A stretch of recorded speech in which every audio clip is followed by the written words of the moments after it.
What's the emotions like when you come back here? It's always good. Took me a while to come back, and then first couple times, this is like probably only the third time I've been back, but no, it's great memories. Obviously, I've played a long time here and enjoyed my time, and a lot of huge things in my life happened during that period, so it's just it feels like home every time I'm here, and I'll always be a Rocky in my mind, so yeah, it's exciting every time, and just try to appreciate it. I don't know how much longer I'm going to play, so just trying to take it in and feel the feelings I want to feel, I guess, and just enjoy it.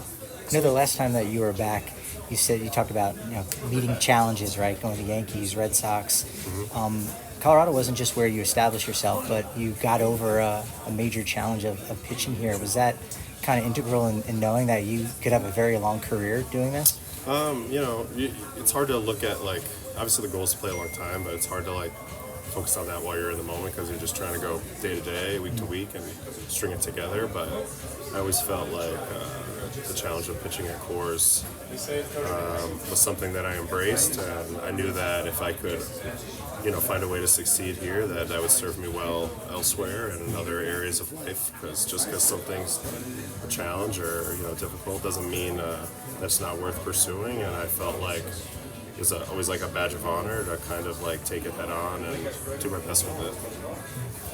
What's your favorite memory as a Rocky? 18? Well, I mean, 18 obviously was like we had a great team that year. Winning a playoff game, wild card game was. I mean, really just making the playoffs.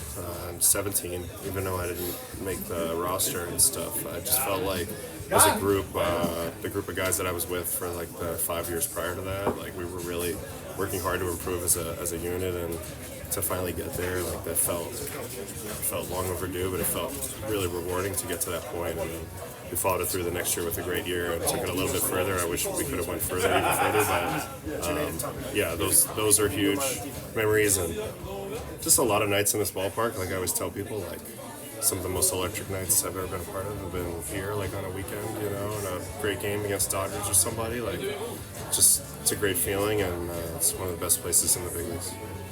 We're missing that feeling lately, let me tell you. Yeah, I'm sure. Yeah. So, Adam, my name's Renee Deckard. I'm a pitcher list. My questions are a little bit different if you've got another minute or two. Absolutely. So, this is pitcher list. We want the nerdiest pitching stuff you want to talk about. Yeah. Right? Oh, God.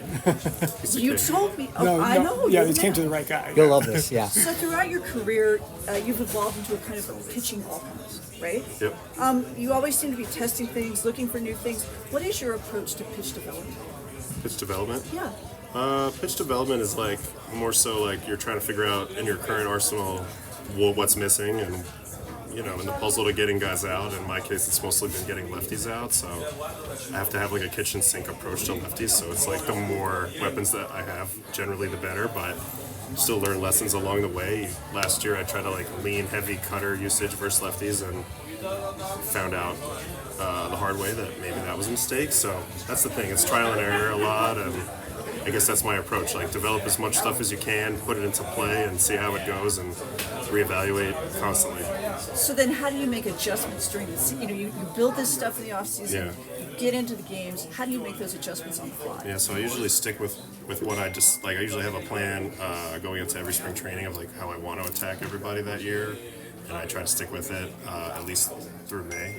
And once we come to the end of May, I feel like there's enough information at that point where I can pivot if need be. I can either stick with it or pivot. And I've had to pivot a lot of years, but I think that's usually enough time where I feel like I've learned the lessons I need to learn and what direction to go into.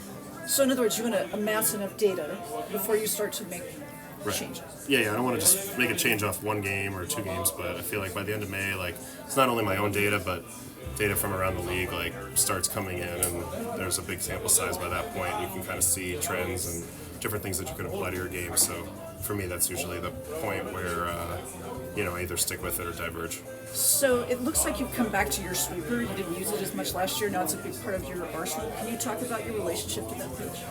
Yeah, I mean, that's my bread and butter. It's always been. But again, like, it's more of a righty-lefty thing. Like, I've still been sticking with it versus righties even last year. Last year versus lefties, I shied away from it a little bit, and that's what drove my overall usage down. Just trying something different. I've had some years where I've succeeded versus lefties, but overall I've struggled, and so just trying to figure out that right mix. And last year I thought maybe going to other pitches was a good idea, and this year I've decided to kind of go back because a lot of my expected numbers are favorable for sweepers, so I'm going to live off that and use my other pitches to complement that. Do you still have the lab? The lab's gone now. I did use it this past off season, but that'll be it. The lease is over. What CVS? happened? What It is got it now? taken over by a credit union. So I mean, I still have a lot of throwing stuff in my garage, and I have a gym in my house, and I'll be fine if I continue to play. But yeah, the lab was a blessing for the last 7 years or so. That was in Brooklyn? It was in Harlem. Harlem. Okay. Yeah. So it looks like you've sort of abandoned your changeup this year. Yeah. What's happened with that?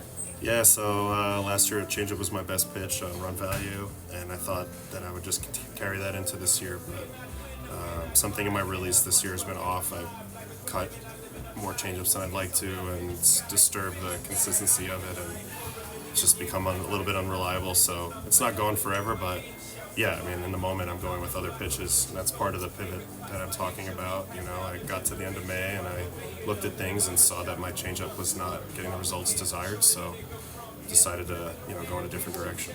Merrill Kelly told me one time that grips leave him.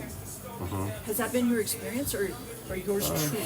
Yeah, I mean they do at times. Things don't feel the same, even on sweepers. You know, sometimes I have to move my fingers around a little bit and try to find the right spot. But yeah, it's just human nature to tinker, and sometimes you get away from something that's maybe good by accident, and then you have to try to recapture that feeling. So it can be tricky. It's like a relationship. You're just right? a human, you know. Sometimes. Okay, so just two more from me, and I'll stop. These are very different. What's your favorite pitch you've thrown this year? That one time in a situation when it was like that. I got in a bases loaded situation against Washington a couple weeks ago where if I gave up those runs, I'm probably off the team. And I was able to strike my way out of it, all lefties. One of the big ones was I threw a front door two-seamer to James Wood. Tell us about it. For strike three looking, it's a pitch that I like to go to, but I knew I needed to execute it perfectly in that moment or it was going to be bad news. And I threw a perfect pitch, so I was proud of that pitch. Yeah. If you could take anybody else's pitch, if you could steal somebody else's pitch, whose would you take? I would say David Robertson's fastball is cutter. What do you like about it? It's just unique. Him and Kenley Jansen and maybe one other guy have that type of cutter, the true fastball with a lot of vertical break to it, but also cuts.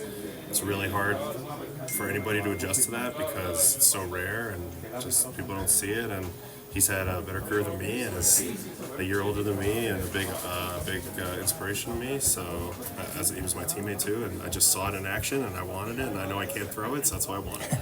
You clearly love the craft of relieving. Would you like to see maybe a reliever Hall of Fame, so to speak, one day, something like that? There's a hitter Hall of Fame. Well, I mean, it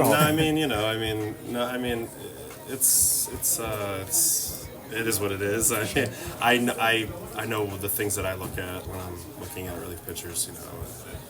Longevity is a big one, and if I see somebody on Baseball Reference with 20 career WAR, that to me they've done it. So that's like a magic number in my head.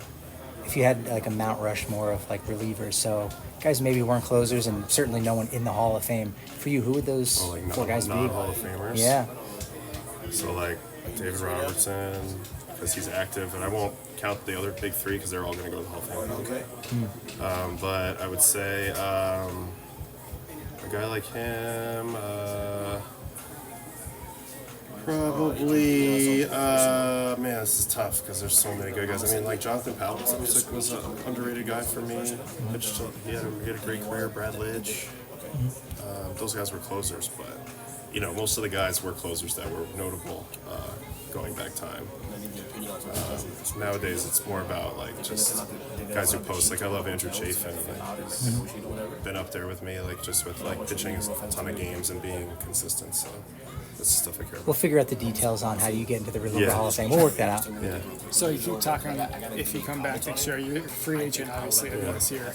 Is retirement on your mind? Do you think this is your swan song? This is the first year that I kind of had to face the facts that I'm probably a lot closer to the end than I realized, and I just think I still want to play, and I'm definitely open to playing, but I'm not going into the off season like worrying about anything. Like if I play, that'd be awesome. I'm in a good if I'm in a good situation, I'll definitely play. But if I'm not, then I'm okay not playing. Would coaching be in your future with the way you like to analyze the game? And Yeah, I mean, I have my heart a little bit starting to dream on managing a little bit. I'd be unorthodox, but I think I could get unorthodox results. I think most of the managerial moves nowadays are pitching moves, especially bullpen. Yeah. And I feel like I've been doing that for 14 years out there. And the second part's talking to the media, which I know I could do. And the third part is like having tough conversations, which is something I'd have to improve on. And some leadership stuff, but I've been dreaming about it a little bit, so that could be down the road. We'll see. so you could see yourself getting into that route and kind of climbing the ladder to try and maybe get. Oh no, I'm not going to climb any ladder. I'm just going to go right to the main thing. And, do something else until the main thing wants me. So Okay. we'll figure it out that way. And Are there any relievers who have ever been managers Not that I know before? of. Not that I know of. Yeah, it's very Well, rare. I said it's a little unorthodox, but It's rare for a pitcher, and Bud Black's yeah, one of the few. yeah. what do you think is your best season? I mean, 2018. with the Rocks. Okay. Yeah.